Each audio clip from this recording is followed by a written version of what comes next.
Vamos lá.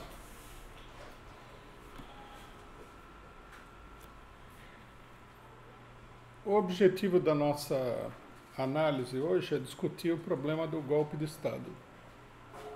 Né?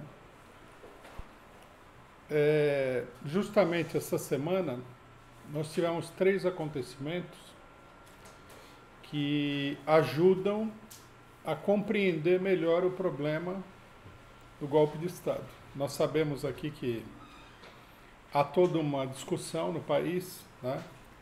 Se vai haver golpe, não vai haver golpe. A oposição já prognosticou, entre aspas, né, a queda do governo, o que claramente é uma mensagem de que se não vai haver golpe, eles estão pelo menos trabalhando em função de que o golpe aconteça. Há pessoas que acham que a questão do golpe é uma questão que não está colocada na ordem do dia, né? Essas pessoas passaram da opinião de que o golpe era uma posição delirante, para considerar agora que não é tão delirante assim, mas que simplesmente todas as condições necessárias não estão reunidas. Né? Então, os acontecimentos dessa semana ajudam a esclarecer essas questões, né? E o nosso objetivo aqui é dar um panorama geral do problema do golpe. Bom, quais são esses acontecimentos importantes? Nós tivemos no Brasil, depois de todo o anúncio do fim do governo Dilma pela oposição, foi publicado ontem, imprensa, logicamente, imprensa capitalista, grande imprensa capitalista não deu a menor notícia disso. Foi publicado ontem um manifesto de vários intelectuais, alguns ligados ao PT, outros não, denunciando que está em marcha uma articulação para depor o governo do PT. Muito importante porque são pessoas públicas, né, conhecidas, gente ligada aos círculos intelectuais da pequena burguesia e da burguesia, professores universitários, juristas, etc. e tal, que estão agora denunciando abertamente a tentativa de golpe. Na Argentina, nós tivemos, no dia 18, uma manifestação da direita contra o governo da presidenta Cristina Kirchner, e essa manifestação ela foi denunciada por vários setores intelectuais da esquerda argentina também, pelos setores ligados ao governo, como parte de uma tentativa golpista de derrubar o governo Kirchner. E finalmente, na Bolívia, nós tivemos aí a prisão do prefeito de Caracas, que é um elemento de extrema-direita, acusado pelo governo de participar de uma operação golpista. Algum tempo atrás, alguns dias atrás, já haviam sido presos aí oficiais das Forças Armadas com a mesma acusação. E havia todo um rumor, né, na própria Venezuela e na imprensa internacional, de que se preparava um golpe para derrubar o governo Maduro. Setores da direita no Brasil, inclusive, falavam que o golpe era iminente e seria bem sucedido. Quer dizer, que havia mesmo articulação golpista. Bom, o que nós temos aqui? Nós temos aqui 3 situações em 3 países diferentes, mas todos na América do Sul, onde se coloca de uma maneira ou de outra o problema do golpe de Estado. Então nós temos que parar um minutinho. Qualquer pessoa que participa da política nacional seriamente tem que parar e tem que refletir se isso daí é uma mera coincidência. Quer dizer, está acontecendo por acaso essa conversa, sim ou não? Alguns setores da esquerda nacional e até da esquerda argentina, por exemplo, e venezuelana, eles dizem o seguinte, que essas denúncias de golpe são uma tentativa de calar a esquerda. Se isso for verdade, vamos supor que seja verdade, então nós temos uma conspiração internacional dos governos nacionalistas para calar a esquerda latino-americana. O que aí sim nós caímos numa versão totalmente fantasiosa dos acontecimentos, né? Então a pergunta-chave aqui, nesse caso, é a seguinte: o que é que há de comum? Qual é o termo comum entre esses três países, né? Porque isso é importante, né? A gente estabelecer esse termo comum, porque permite tirar a discussão de um âmbito paroquial, né? Não, mas a Dilma isso, a Cristina... Na Argentina o debate também da esquerda argentina é extremamente paroquial, assim, a Cristina Kirchner isso, aquilo, na verdade há um acordo entre fulano, beltrano, etc e tal. Quer dizer, se nós pegamos o problema de conjunto, pegamos três países, pegamos um panorama internacional, isso nos permite tirar a discussão de um âmbito paroquial e colocar a discussão num âmbito político geral, né? Que é a primeira coisa que nós temos que fazer se nós queremos entender qual é o termo comum, né, desses países. Esse termo comum é muito simples.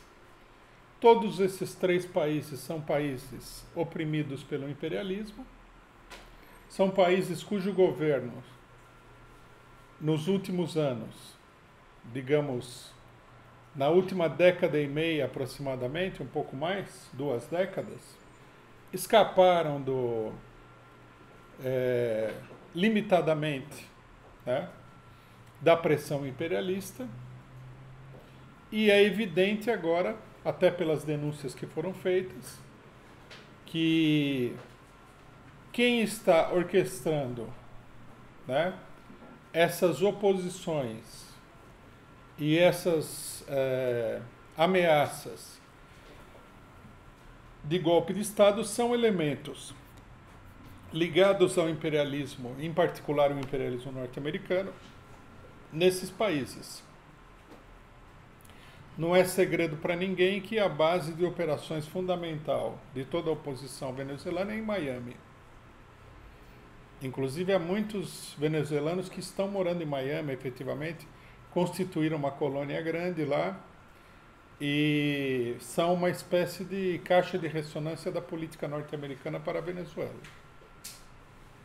Na Argentina, os principais dirigentes da oposição ao governo Kirchner são elementos notoriamente ligados ao imperialismo norte-americano, inclusive à CIA. E no Brasil a gente nem precisa falar que o PSDB, né, o Partido das Privatizações, é um partido profundamente ligado ao imperialismo, em particular ao imperialismo norte-americano. Todos esses partidos, eles têm uma política onde eles reivindicam uma maior integração com os norte-americanos, em oposição a qualquer tentativa, por mais medíocre e mais limitada que seja, de integração latino-americana. Todos esses setores se opõem às relações desses países com Rússia, China, etc. e tal, de modo que é muito claro o panorama geral do conflito. Quer dizer, quem é que está de um lado, quem é que está do outro. Vocês vejam que no Brasil, um dos pivôs da crise é a Petrobras. Não é segredo para ninguém que a oposição burguesa de direita ao governo do PT, visa liquidar completamente a Petrobras. Nem eles mesmos fazem segredo desse problema. né? O PT, logicamente, que tem uma política de acordo com o imperialismo na Petrobras, não desmontou aquilo que foi feito pelos governos anteriores, os governos ditos neoliberais, mas também não é a favor de desmantelar completamente a Petrobras, né? Isso daí é uma evidente causa de conflito entre o governo PT e o imperialismo, tá? Bom, seria importante, para a gente situar bem esse problema aqui, que nós fizéssemos uma retrospectiva de como essa crise se desenvolveu, né? Porque pegar as coisas isoladamente, fora da sua continuidade no tempo, do seu desenvolvimento, é traçar uma política totalmente abstrata, né? Então vamos retornar aqui ao começo do atual período. Período esse que já leva quase meio século, né? Não vamos pegar antes, mas vamos simplesmente dizer o seguinte: depois de um período onde o capitalismo mundial aparentava ter sido estabilizado, quer dizer, o período depois da Segunda Guerra Mundial, nós assistimos, né, na segunda metade do século XX, a uma série de crises econômicas menores que desembocaram numa crise generalizada em 1974. Esse é o nosso ponto de partida no que diz respeito a fazer a linha do tempo do atual período. Para que a gente tenha uma ideia da dimensão da crise, basta dizer que em 1974 inúmeros países no mundo entraram numa crise revolucionária, né? Nós temos a Revolução Portuguesa em plena Europa em 1975, que foi uma revolução extraordinariamente poderosa, né? Num determinado ponto da crise revolucionária em Portugal, um setor da diplomacia norte-americana achava que não tinha salvação, que tinha que entregar Portugal aí, e Portugal se transformaria numa espécie de Cuba europeia. Nós tivemos Portugal, nós tivemos a Polônia, uma revolução gigantesca, né? Isso no âmbito de influência da antiga União Soviética. Nós tivemos a Revolução Vitoriosa na Nicarágua, nós tivemos a Revolução Vitoriosa no Irã, que foi uma enorme revolução também, e afora as revoluções nós tivemos crises de grande envergadura em vários países, inclusive o próprio Brasil. A crise brasileira da ditadura começa justamente em 1974. Tá? Mas no desenvolvimento dessa crise ficou claro que as ditaduras estabelecidas pelo imperialismo norte-americano não conseguiriam se sustentar e que era necessário reverter essas ditaduras de uma forma ou de outra para conseguir um acordo que permitisse sustentar a situação, né? A burguesia, logicamente, primeiro se enfrentou com a burguesia mundial, o imperialismo mundial. Logicamente, primeiro se enfrentou com as revoluções, né? A sua primeira preocupação foi derrotar essas revoluções, o que foi obtido com a ajuda das direções políticas em cada um desses países, principalmente o stalinismo, a União Soviética, a política de acordo, etc. e tal. E uma vez que eles conseguiram derrotar as tendências gerais, a rebelião e a revolução das massas, eles lançaram uma política para enfrentar a crise. Uma política de conjunto, que foi a política chamada neoliberal. Essa política, o objetivo dela o que era? Desmantelar o chamado estado de bem-estar social, que havia sido estabelecido na maioria dos países do mundo, de uma maneira ou de outra. Significava atacar os serviços públicos dirigidos à classe trabalhadora, as empresas estatais, reduzir o valor de compra do salário, quebrar os direitos trabalhistas adquiridos pelos trabalhadores nesse período, etc. e tal.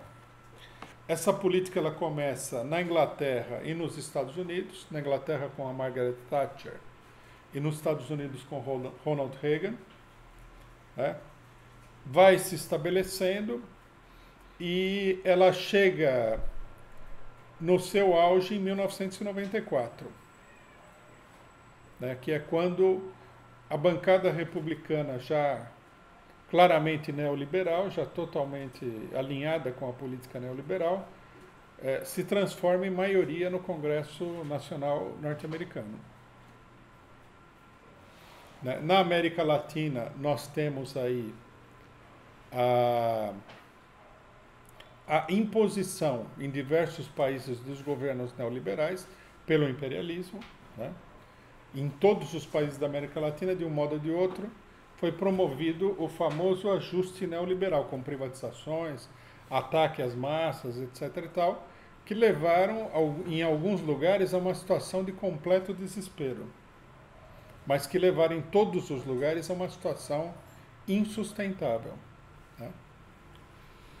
Em 1990 é a Primeira Guerra do Iraque, que foi a primeira grande tentativa do imperialismo norte-americano de recuperar as suas condições de atuar militarmente depois da derrota no Vietnã, em 1975, no começo da crise, né, procurando reverter também esse instrumento fundamental da dominação política do imperialismo em escala internacional. Bom, essa política neoliberal, logicamente, como todo mundo sabe, ela acabou gerando uma tensão de características revolucionárias em diversos países, né? Aí nós temos também uma linha de tempo da resistência e da reversão dessa política parcial em vários países, principalmente na América Latina. Em 1998, nós temos a vitória do chavismo na Venezuela. É o primeiro, digamos assim, o primeiro ponto de destaque da resistência à política neoliberal. O chavismo se aplica a consolidar o poder estatal sobre o petróleo e a utilizar o petróleo para uma política de serviços públicos, né, de assistência social aos setores mais diretamente atingidos pela política neoliberal. Em 2000, essa tendência, que tem a sua primeira expressão na Venezuela, ela adquire uma característica bastante profunda, né? E nós temos uma crise aguda na Bolívia, onde a população boliviana, numa verdadeira insurreição popular contra o exército boliviano, derruba o governo Sánchez de Lozada, que era um governo totalmente pró-imperialista e neoliberal. Em 2001 é eleito presidente o Evo Morales como resultado dessa situação. Em 2001, né, o imperialismo invade o Afeganistão. Também em 2001 nós temos o Argentinaço, na Argentina, onde o governo neoliberal, segundo governo neoliberal, terceiro na realidade, né, que é o governo de la Rúa,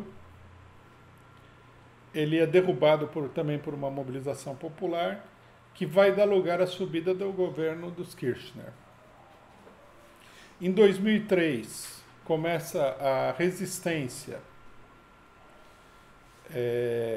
no Iraque, a invasão norte-americana, e essa invasão vai ser derrotada em 2007, quando começa a retirada das tropas norte-americanas do Iraque. Como consequência da guerra iraquiana, em 2008 explode a crise internacional, digamos assim, selando o destino da política neoliberal. Então, vocês vejam que até aí Primeira conclusão que a gente deve tirar, que é muito importante, é que os governos latino-americanos, todos os que estão no poder hoje, com algumas exceções, eles são o resultado de uma reação de características revolucionárias, né, da população dos países latino-americanos à política neoliberal. Eles não saíram do nada. E todos esses governos foram obrigados, se não a reverter a política neoliberal, coisa que em muitos casos isso não foi feito mesmo, em alguns casos foi feito, pelo menos em paralisar essa ofensiva e criar uma série de mecanismos para atender aqueles setores da população e das classes sociais mais atingidos pela ofensiva neoliberal. Bom, logicamente que com a crise de 2008, o imperialismo foi obrigado a traçar um novo plano, assim como ele havia traçado um plano a partir de 1984, que era o neoliberalismo para conter a crise de 74, em 2009 ele foi obrigado a começar a traçar um plano de contraofensiva, né, que levaria, primeiro, a estancar a tendência geral à formação de governos nacionalistas, principalmente no continente latino-americano, mas de um modo geral no mundo todo, tá? E segundo, reverter a onda nacionalista. A primeira... por que o imperialismo foi obrigado a fazer isso? Porque a crise, né, ela colocava em pauta a necessidade de um novo ataque em profundidade contra as populações desses países. Vocês podem ver, por exemplo, que na Europa está sendo aplicada a política de austeridade. É uma política duríssima, né? Por exemplo, Portugal, Espanha, são países onde uma parcela expressiva da população está caindo na miséria. A Grécia não vamos nem falar, né? E essa política de austeridade visa a salvar as empresas capitalistas em crise. Quer dizer, é preciso um plano de salvação dos grandes monopólios capitalistas internacionais, e esse plano de salvação tem que ser feito às custas de um ataque profundo, generalizado, contra as massas populares, contra os trabalhadores, etc. e tal. Para colocar em prática esse plano, os governos neoliberais não servem, eles só vão para o ataque contra os trabalhadores até um determinado ponto, porque a sua própria base eleitoral, a sua própria base de sustentação, são os setores que foram beneficiados pela política do último período. Quer dizer, para o imperialismo, a partir de 2009, tornou-se essencial reverter esses governos todos. Não é um ou outro governo. Bom, nós vemos o começo dessa ofensiva com os acontecimentos de Honduras, né? Onde um governo nacionalista assume o poder e é derrubado por um golpe de Estado pseudo-constitucional, né? Importante notar o seguinte, que tendo ocorrido o golpe de Honduras, na época, isso é 6 anos atrás, houve um repúdio generalizado, né? E até organizações internacionais denunciaram que se tratava de um golpe de Estado. Aí nós tivemos a Primavera Árabe, resultado da crise, né? Que mostrava também que seria necessário governos de pulso mais firme para conter essa situação. O imperialismo reage à Primavera Árabe de uma maneira rápida, com uma política golpista, procura desestabilizar, inclusive, uma parte de governos indesejados, como é o caso da Síria, né, e tudo mais. Em 2012, nós temos o golpe também, dito golpe branco, contra o presidente do Paraguai, Fernando Lugo. E na sequência nós temos o golpe no Egito, na Tailândia, na Ucrânia, etc. e tal. Quer dizer, de 2009 para cá, ficou absolutamente claro que o imperialismo adotou uma política de remover os governos nacionalistas. Logicamente que o imperialismo fez várias tentativas de remover esses governos pela via eleitoral, mas não foi bem sucedido, né? Eleitoralmente, o imperialismo tem muito pouco apelo popular. Em todos esses países da América Latina, da América do Sul, onde há essa luta para remover esses governos, não são só esses que eu mencionei, os 3 daqui nessa semana aparecem aí, envolvidos em tentativas golpistas, etc. e tal, a empresa ela é dominada pelo imperialismo e ela faz uma enorme campanha contra esses governos no sentido de voltar toda a população contra esses governos, para abrir caminho para uma política de direita. Tá? Nós temos também, nesse momento aqui, uma situação que mostra o sentido geral da política imperialista, que é a decomposição do Partido Democrata no governo depois de 2 gestões do Obama. Logicamente que nós não sabemos o que vai acontecer, mas nesse momento os prognósticos apontam para uma vitória avassaladora do Partido Republicano nas eleições. O que significa, de um ponto de vista concreto, uma retomada de uma política mais agressiva que, inclusive, já vem sendo colocada em prática no próprio governo do atual presidente dos Estados Unidos, Obama. Na Ucrânia, por exemplo, quem dita a política são os chamados falcões do Partido Republicano norte-americano. Então, quer dizer, tudo indica no sentido de um maior enfrentamento do imperialismo com os países atrasados e com os trabalhadores, inclusive dos países envolvidos, do próprio Estados Unidos. Esse fato, ele se combina, nós não podemos deixar de lado isso, com uma outra tendência que é muito visível, muito marcante já há bastante tempo, que é o crescimento da extrema-direita europeia. Na França e na Inglaterra, 2 dos principais países imperialistas do mundo, há um crescimento bastante significativo da extrema-direita contra os partidos tradicionais. Né? Há todo um rumor de que poderia haver uma vitória da Frente Nacional francesa nas próximas eleições.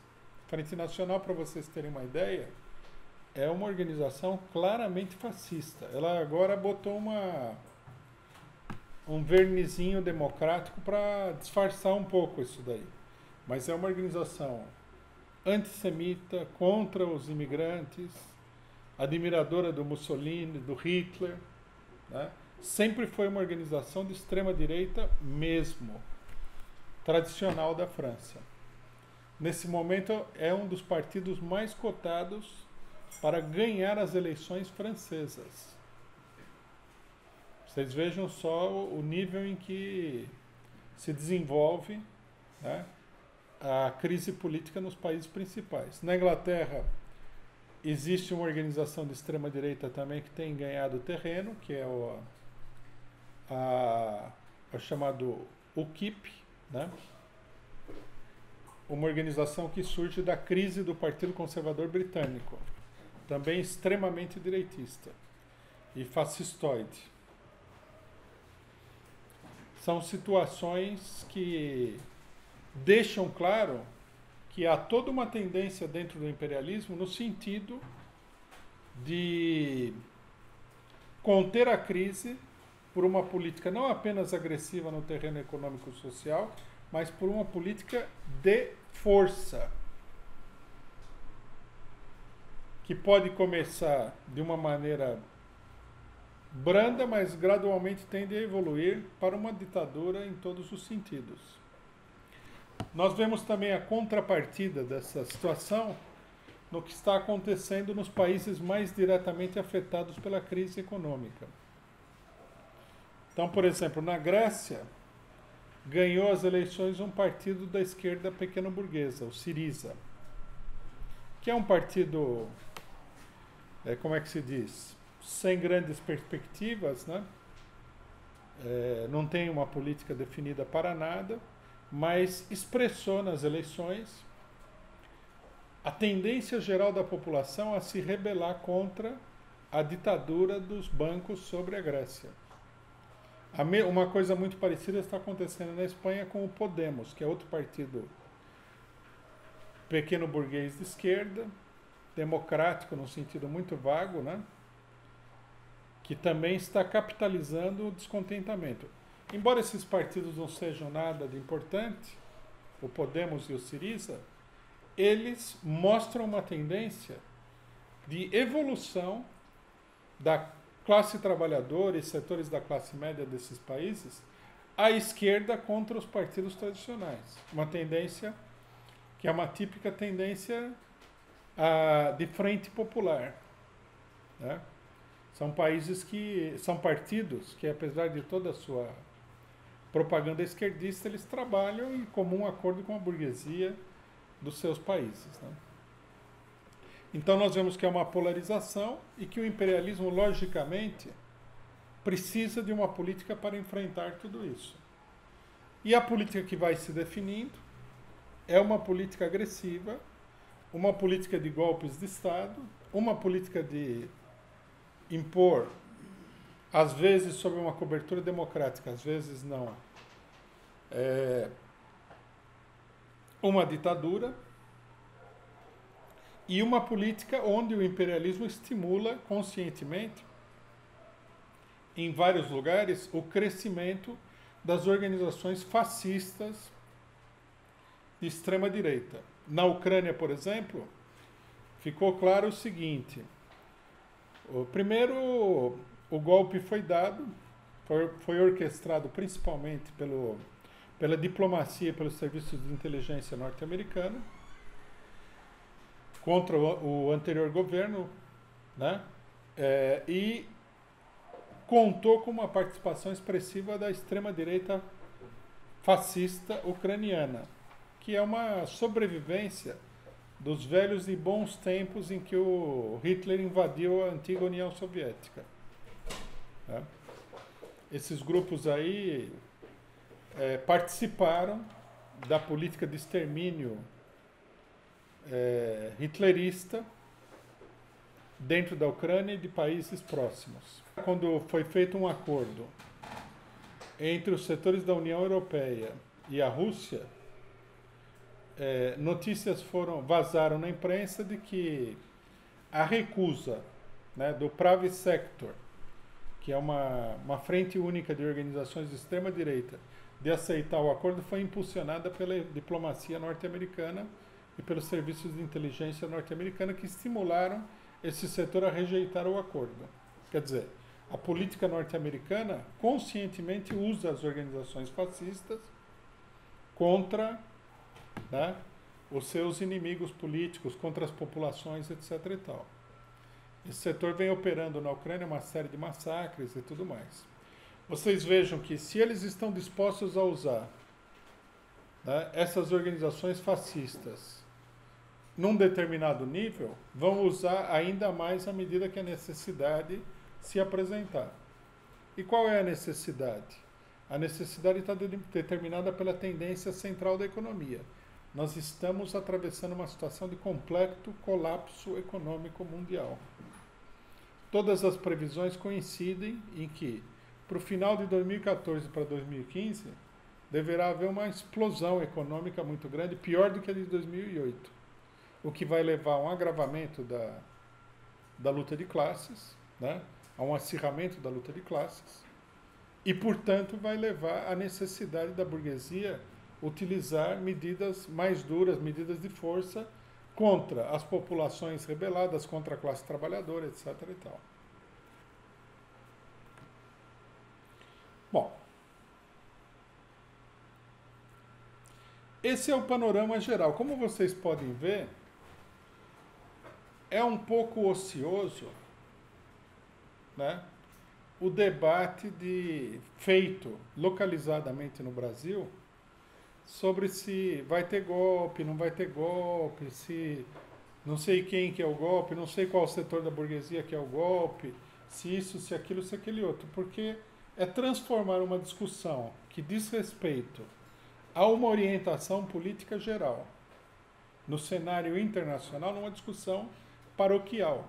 Quer dizer, o imperialismo quer derrubar todos os governos de esquerda mais moderados, mais radicais, etc. e tal. Mas nós ficamos discutindo se, no Brasil, se o governo Lula faz parte do panorama mundial ou se é uma coisa que não tem nada a ver com o resto do planeta Terra. É uma discussão totalmente sem sentido, né?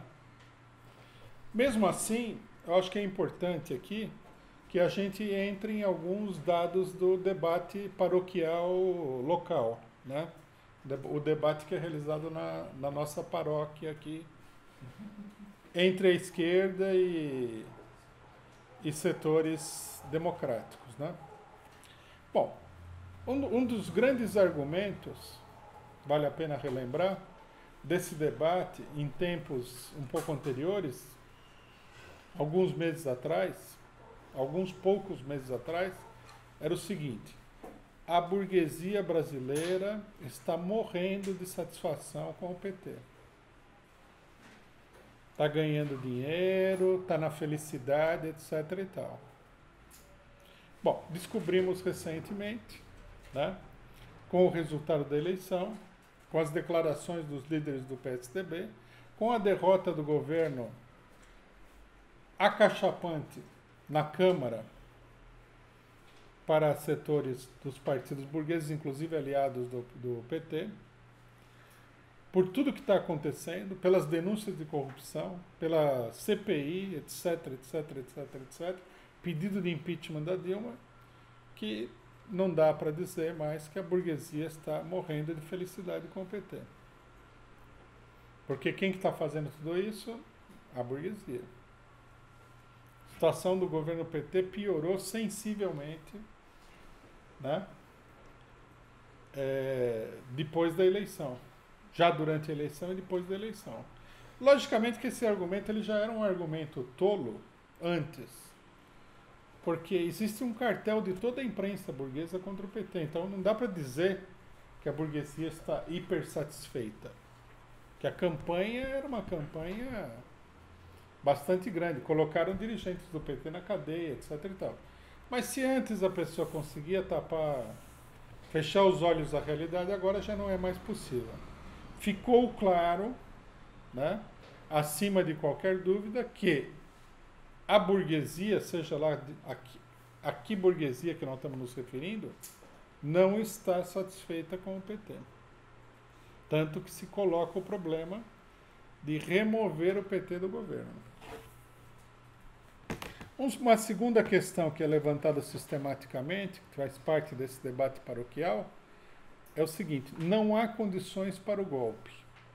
Então, aqui nós temos que dizer duas coisas.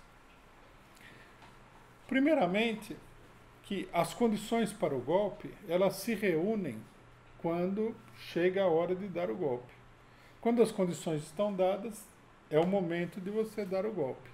Mas antes de que as condições estejam todas dadas, há as etapas anteriores, onde as condições vão se reunindo pouco a pouco.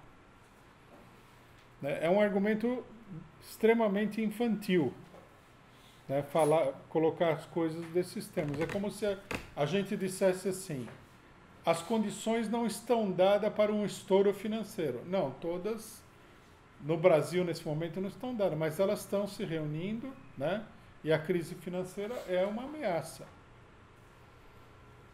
Não há dúvida nenhuma. É isso que acontece em todos os países. Há condições para o golpe na Venezuela?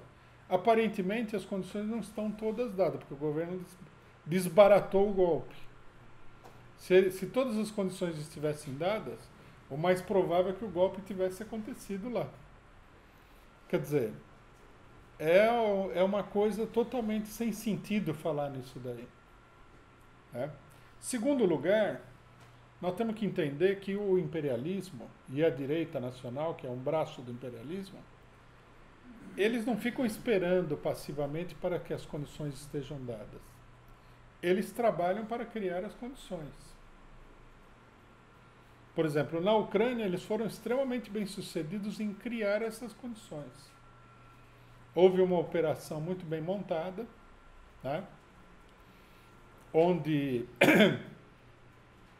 algumas manifestações de caráter minoritário contra o governo foram sendo manipuladas até se chegar a uma crise generalizada.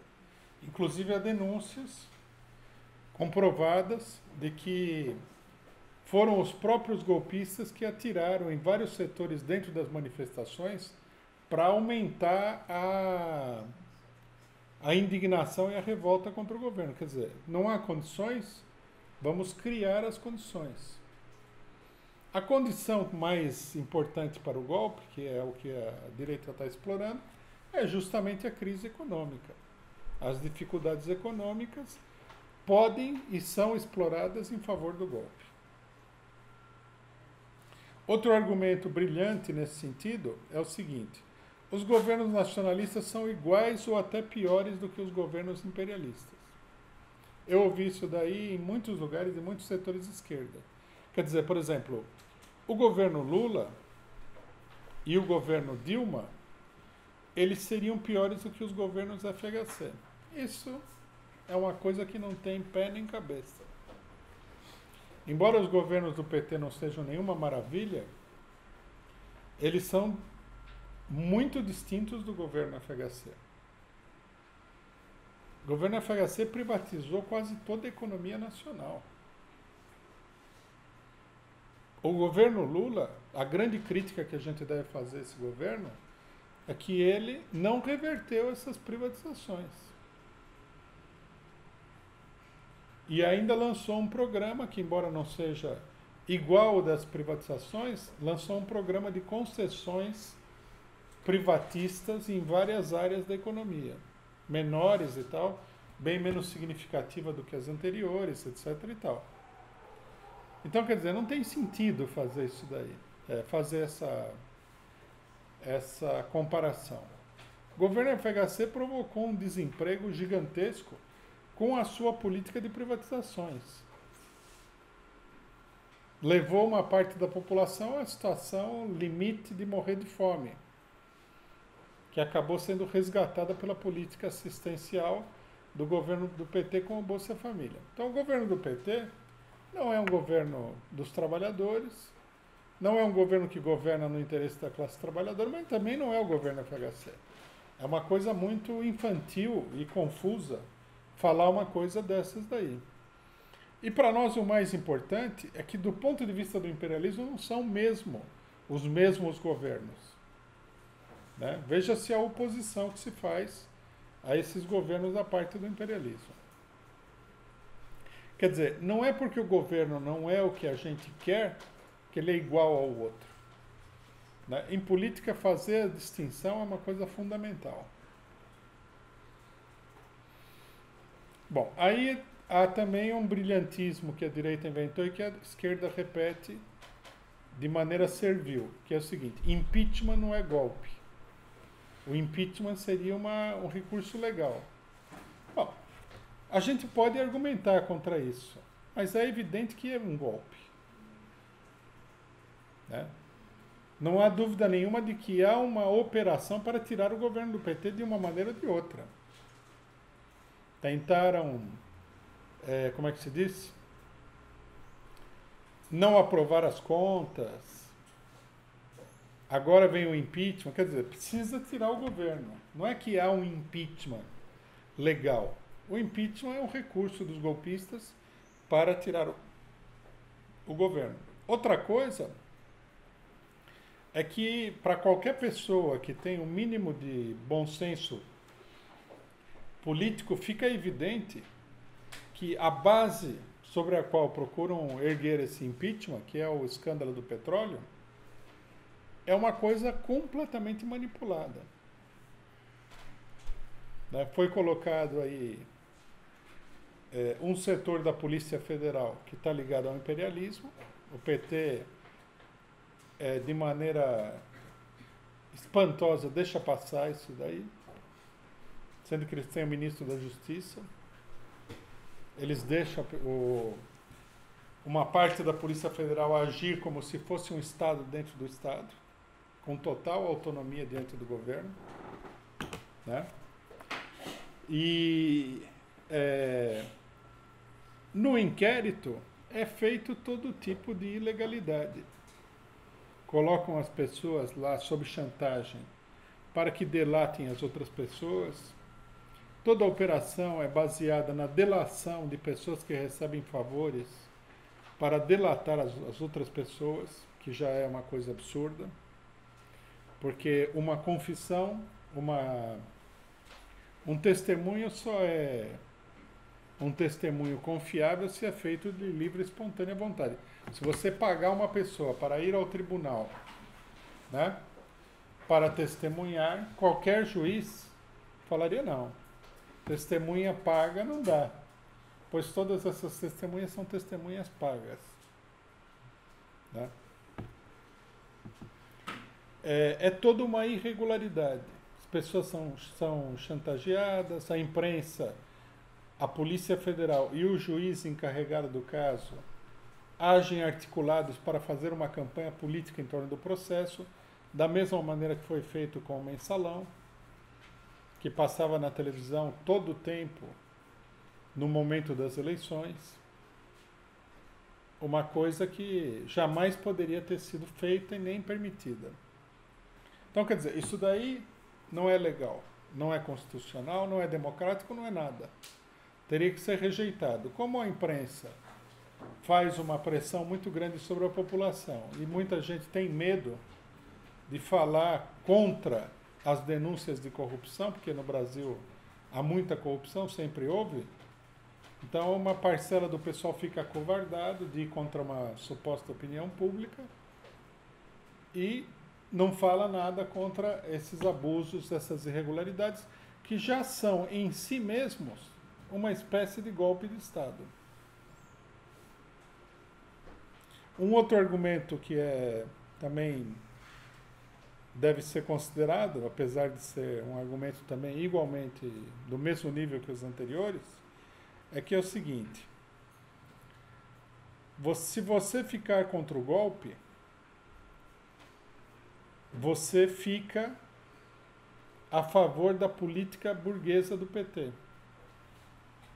Por exemplo, o PT aumentou aí, retirou o subsídio da energia elétrica, a energia elétrica vai subir. Então, se você é contra o golpe, você é a favor de retirar o subsídio da energia elétrica. É uma barbaridade. Isso significa que, no final das contas, nós não podemos defender nenhum tipo de princípio político. Nós só podemos defender os amigos. O que revela bem a mentalidade de quem formula esse tipo de política, né? Eu só defendo meus amigos. Por exemplo, se você é contra a pena de morte, o que é natural? Que você só defenda a pena de morte, só seja contra a pena de morte, no caso de que as pessoas que estão sendo condenadas à morte, comprovadamente, são pessoas angelicais, inocentes em tudo? Não.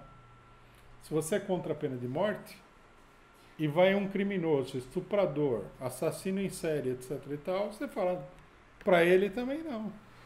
Porque é uma questão de princípios, não é uma questão de pessoas. Senão não é um princípio.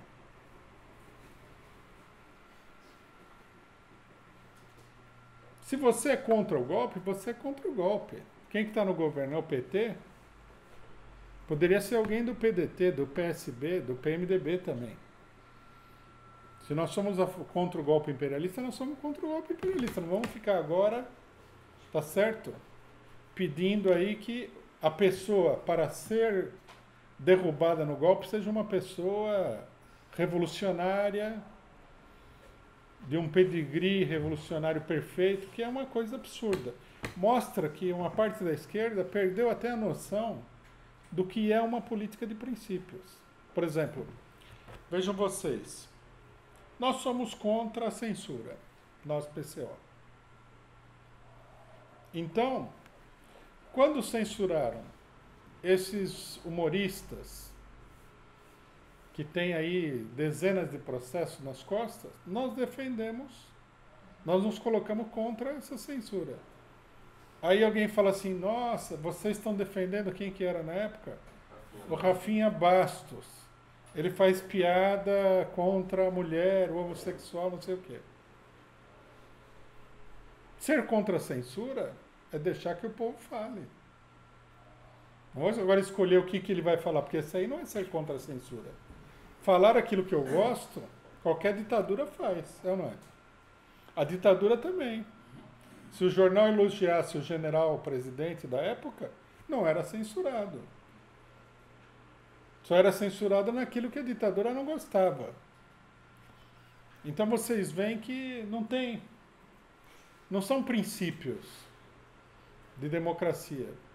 Então assim nós temos que exigir liberdade sindical para os sindicatos dirigidos pelos heróis revolucionários do proletariado. Mas se o sindicato for dirigido por um pelego, não vão pedir liberdade sindical. É uma coisa absurda, é uma política que não faz sentido absolutamente nenhum. É a mesma coisa com o golpe aqui. A gente só poderia defender um governo contra o golpe se o governo estivesse de acordo com tudo que a gente pensa. Absurdo total. Completo absurdo.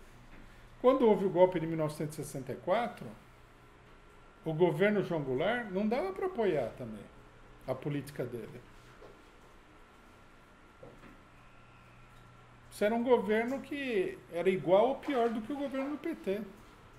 Agora a gente deveria ficar neutro no golpe, porque a gente achava que o governo João Goulart não dava para apoiar na política que ele levava adiante? Lógico que não. É uma maneira, inclusive, totalmente infantil de fazer política, né? Outro argumento que nós temos aqui parecido com esse é um argumento de tipo moral, né? Não podemos ficar contra a direita, que denuncia o PT, no escândalo do Mensalão, no escândalo do Petrolão, sei lá o quê, porque o PT é corrupto e as denúncias são verdadeiras. Bom, primeiro, se nós somos políticos mesmo, né, em se tratando de denúncia da direita, nós vamos querer que tudo seja provado milimetricamente. Vamos aceitar simplesmente porque alguém está... Porque a Veja está dizendo, o jornal o Globo está dizendo, a Rede Globo está dizendo. A Folha de São Paulo, o Estado de São Paulo. Não, senhor. Tem que ser provado tudo. No caso do Mensalão, nós protestamos porque não foi provado nada. Todo mundo sabe que não se provou nada contra o Zé Dirceu. Ele é corrupto? Não sei. Eu não estou na vida particular dele, eu não tenho sistema de investigação, mas eu considero, e o PCO considera, que para botar uma pessoa na cadeia tem que provar a culpabilidade dele. Isso daí não é só com o Zé Dirceu, tem que provar. Se um cidadão é acusado, um cidadão aí numa favela, é acusado de roubo ou tráfico de droga, tem que provar, acima de qualquer dúvida, que ele é culpado daquilo que ele está sendo acusado. Esse é um princípio. Senão nós damos ao Estado o poder do arbítrio. Ele faz o que quer. Não precisa ter lei. Não... Quer dizer, nós estaríamos contra o Estado de Direito. Quer dizer, nós teríamos menos do que socialista e menos do que democratas. Nós estaríamos a favor de um regime de arbitrariedade. Não faz sentido nenhum. As denúncias contra o PT, o problema dessas denúncias principais, quais são? Que tudo isso daí é uma grande campanha de propaganda. O que realmente aconteceu, ninguém sabe. Tem corrupção na Petrobras? Eu imagino, pela minha experiência política, que tenha muita. Assim como tem no Correio, assim como tem no Banco do Brasil, na Caixa Econômica Federal e em todas as empresas privadas do Brasil. Corrupção é que não falta. Agora, não é porque eu acho que tem corrupção que um juiz pode condenar alguém sem provar. Ou que uma pessoa possa ir para a cadeia por causa de uma campanha de imprensa. Isso é totalmente absurdo. Né? É preciso tomar muito cuidado com isso, porque isso daí é a transformação do regime político, ou o fortalecimento do caráter ditatorial do regime político.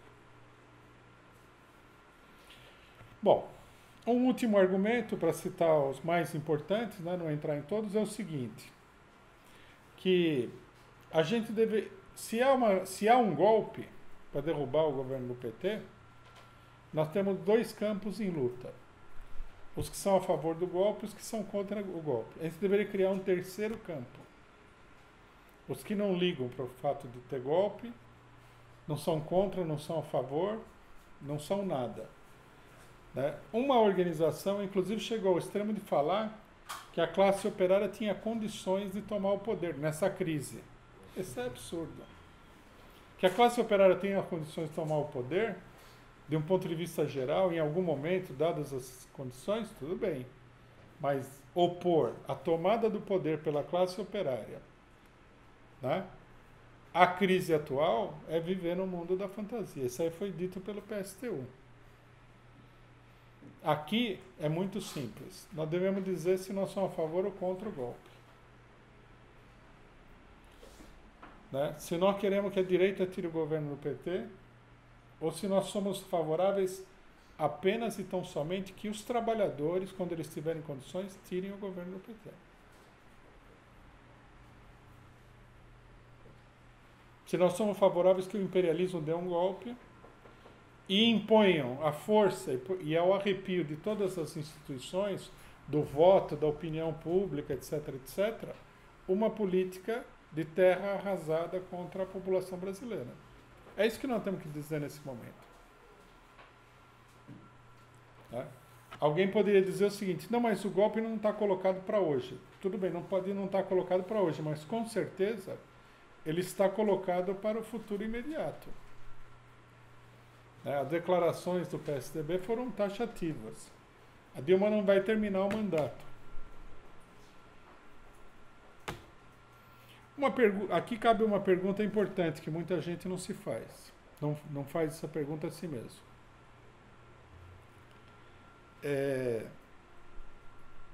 Qual é a importância exatamente para os trabalhadores de impedir o golpe? A força fundamental contra a qual os trabalhadores lutam é o imperialismo. Se o imperialismo tira um governo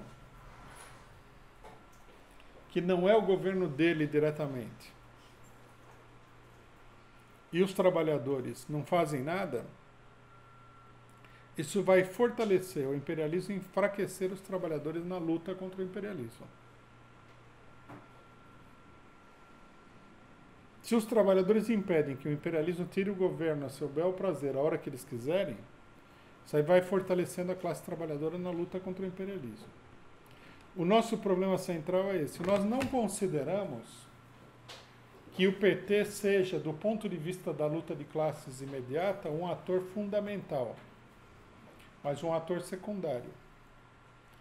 O PT só é importante na medida em que ele atua como fachada por uma série de acordos, atua como um elemento de contenção em favor do imperialismo contra os trabalhadores, como ele fez até o momento em que a política dele começou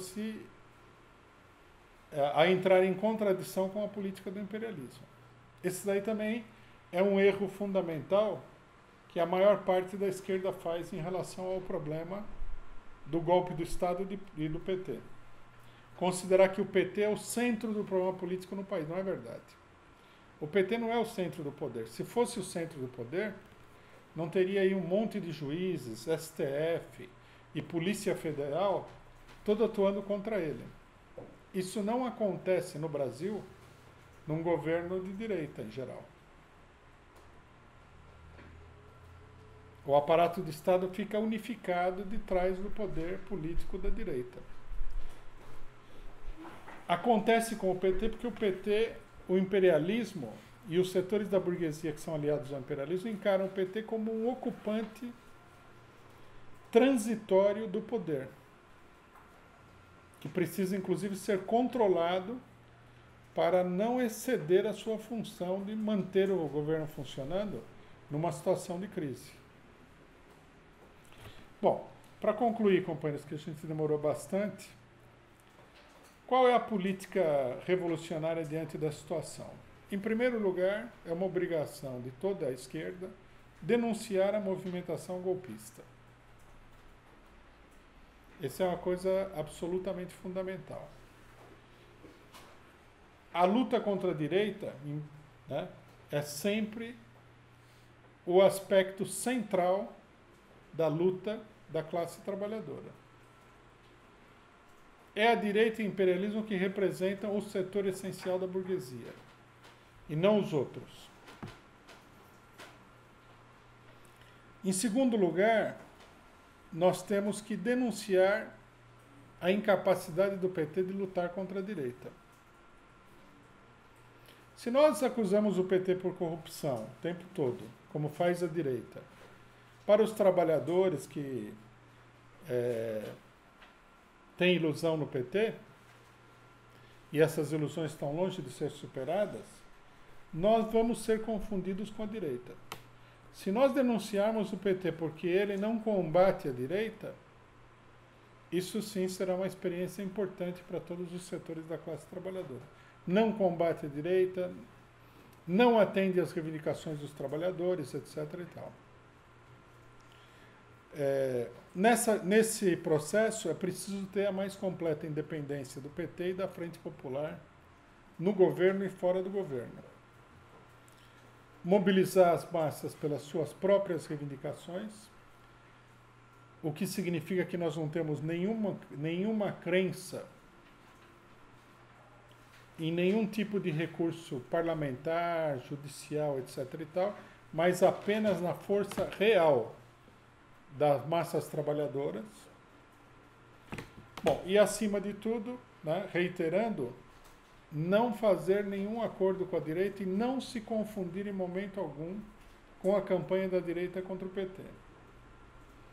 A luta da classe trabalhadora contra o PT não tem nada a ver com a luta da direita contra o PT.